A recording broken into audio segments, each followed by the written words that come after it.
कबीर पिछले पाप से हरि चर्चा ना भावे, के ऊँघ के ऊठ चले या और बात चलावे। पापग्रस्त प्राणी या तो सत्संग में आया नहीं करे, और आ जाता है किसी के कहने से, प्रार्थना करने से, माता पिता के दबाव देने से, या कोई रिश्तेदार, कोई मित्र, सहेली, सखी, भाई बहन आ जाते हैं। और जिनके ऊपर पाप कर्मों का अधिक प्रेशर है, तो सत्संग शुरू होते ही उसको या तो नींद आने लग जाएगी, लटके लेगा जो, या कोई और जिक्र कर देगा अपने मित्र से सत्संग के दौरान ही। उसको पता नहीं के खरपतवार भरा, उसमें खुरापात भरा होता है, वो ऐसे था, वो कैसे था, वो ऐसा कह रहा था। तो वो मित्र तो उसको कुछ ना कह पावे, परंतु दूसरे जो भक्त आसपास होते हैं वो उसको टोका टाकी करते हैं, भाई बोल ना बीच में, आनंद आ रहा है भगवान के वचनों में, परमात्मा की चर्चा में, बोल आवाज़ ऊंची ना करा है, हमने सुनने दे।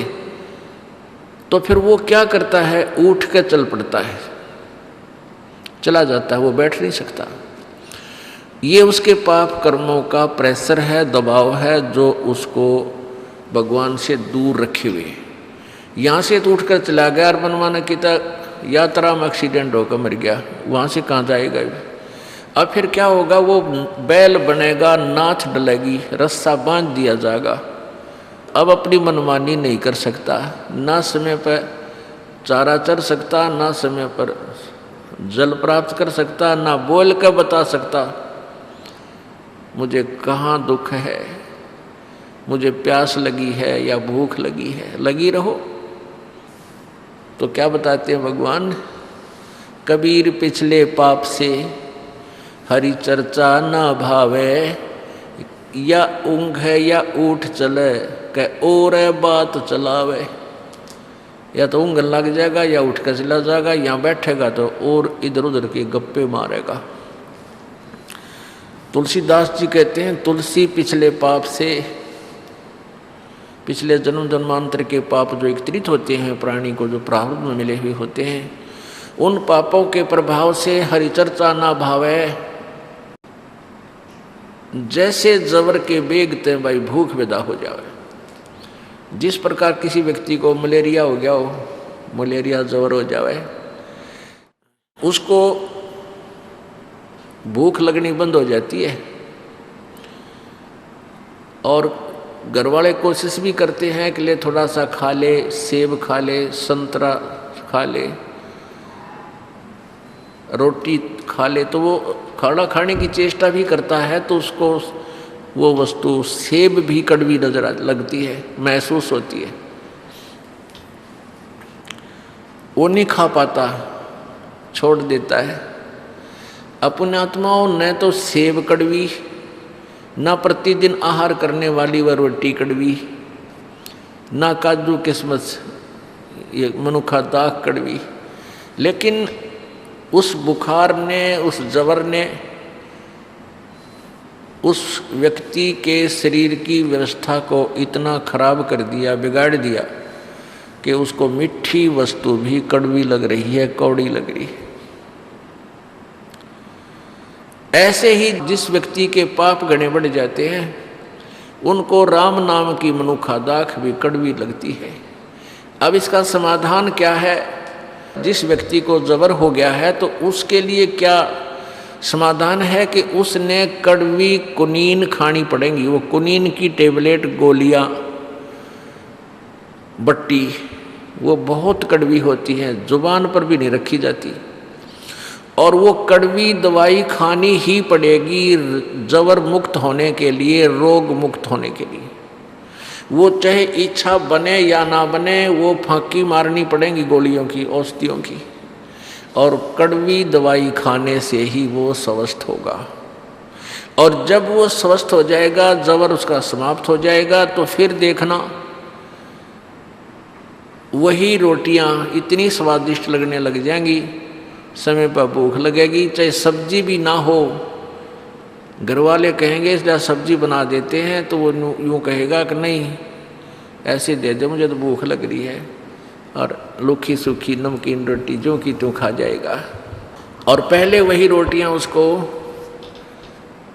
कड़वी लगे थी, खाई नहीं जा रही थी।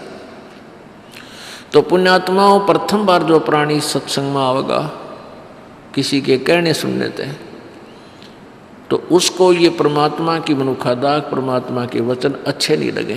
कारण क्या है कि प्रथम तो उसने पिछला जो वो अज्ञान सुन रखा होता है, उस अज्ञान के कारण ये वचन वैसे ही अच्छे नहीं लगते, क्योंकि ये तत्वज्ञान है, वो लोकवेद था। तो उस लोकवेद पर हम आधारित हो रहे थे। लोकवेद होता सुना सुनाया ज्ञान, अक्षेत्रीय ज्ञान, वो हमने पहले सुन रखा था, तो वो आगे अड़ जाता है। उसका भी समाधान यही है कि जैसे किसी पात्र में खारा पानी डाल रखा हो, या तो उसने सारे न बाहर गिर दे, फिर ताज़ा बढ़िया ठोक भराए। दूसरा तरीका ये है कि उसमें वो मीठे पानी की टूटी चालू कर दे, वो खारा अपने आप निकल गए और बढ़िया रह जाएगा। तो ये सत्संग सुनने से आपके अंदर जो पहले वाला ज्ञान, वो खारा पानी भर रखा था जल, वो अपने आप निकल जाएगा, समाप्त हो जाएगा, और परमात्मा का जो तत्व ज्ञान आपके हृदय में समा जाएगा, शेष रह जाएगा। तो पुण्यात्माओं, परमात्मा आकर के हमें यही बताया करते थे कि जैसे तुलसीदास जी की वाणी है, तुलसी पिछले पाप ते हरि चर्चा ना भावे, और जैसे जबर के बेग ते भूख विदा हो जावे।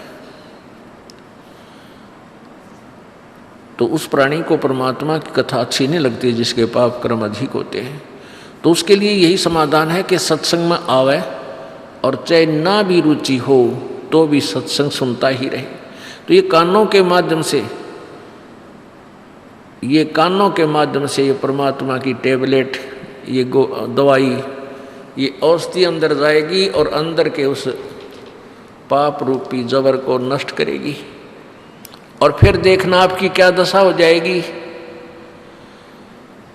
आप सत्संग जब प्रारंभ होगा, सत्संग का के दिन निकटावेंगे, आप घर पर होगे तो ताला बेली लाग जाएगी, हे भगवान कोई बाधा ना आ जा, और आप 100 किलोमीटर 200 किलोमीटर आकर के सत्संग सुनोगे। और पहले यही वचन आपको सुनने को रुचि नहीं बनती थी, आप सुनकर भी सुनने की इच्छा नहीं होती थी। और आसपास भी कहीं सत्संग, जैसे यहाँ बरवाला के अंदर सत्संग हो रहा है और यहाँ के लोग नहीं आ पा रहे, क्योंकि उनके जबर हो रहा है, उनको ये ज्ञान मिला नहीं। और आप जी कहाँ से आ जाते हो, 100 किलोमीटर से, 200 500 1000 किलोमीटर से, और परमात्मा की चर्चा सुनते हो, क्योंकि आपके पाप कर्मों का वो बुखार, वो जबर, वो कम हो गया, वो नरमा गया, बहुत कम हो गया, समाप्त हो गया। अब आपको कितनी रुचि बन गई। तो इसलिए परमात्मा हमें याद दिलाते हैं कि राम रटत कोढ़ी भलो, कोढ़ी कुष्ठ रोगी, राम रटत कोढ़ी भलो, चो चो पड़े जो चाम, वो सुंदर शरीर किस काम का, जिस मुख नाही नाम। कहते हैं वो सुंदर शरीर किस काम का, जिसमें परमात्मा की चर्चा नहीं है। और राम रटत एक रोगी, कोढ़ सबसे मतलब घृणित रोग है कोढ़। कहते हैं कोढ़ी भी अगर भक्ति कर रहा है तो सुंदर शरीर वाले से असंख्य गुणा पुण्य भागी है।